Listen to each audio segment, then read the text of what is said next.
अगर आप भी चाहते हैं राकेश राज भोजपुरी म्यूजिक की चैनल से नए नए गाने सुनने के लिए इस लाल बटन को दबाकर चैनल को सब्सक्राइब करें और साथ में बेल आइकन दबाना ना भूलें। RRB Music presents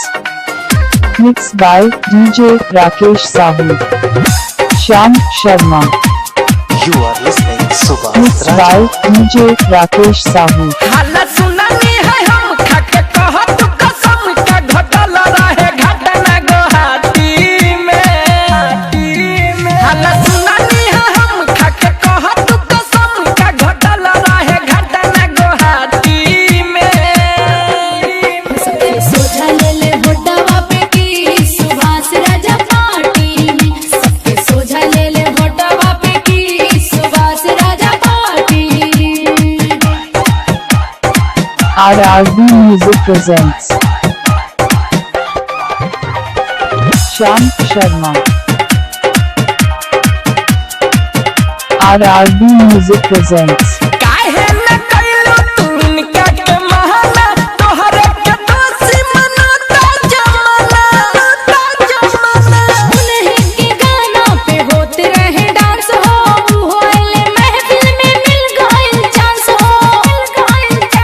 नली हालू हो फीस कच्ची खौलू की समिस सारा इज्जत मिला दिहलू माटी में सबके सोझा ले ले भोटवा पे की सुभाष राजा पार्टी में सबके सोझा ले ले भोटवा पे की सुभाष राजा party RRB Music presents mixed by DJ Rakesh Sahu. RRB Music presents जनक लखू होला का गायक या एक डर जहां मिनू है ढिला है करक डर ना कहीं हम उनका गईनी बात में कहले कि रुको प्रोग्राम होई रात कुछ में बारे की न याद चुमा ले हाला के बाद उ कहा तो लगौले रहले घाटी में सबके सोझा ले ले भोटवा पे की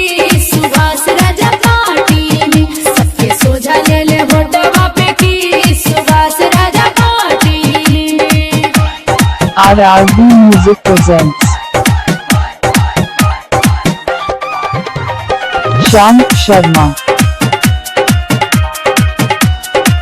RRB Music presents कुछ करे के एकरा मिले परमिट हो जे करे कहू गाना हो जाला हिट हो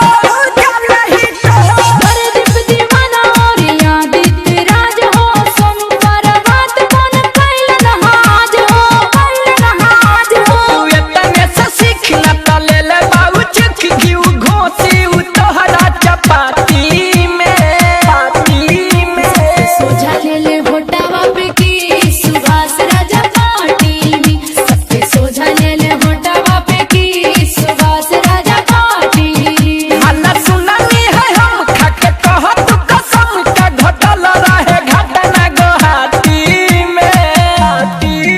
हाला सुनानी है हम खाके कहो तू कसम का घोटाल रहे घटना गुवाहाटी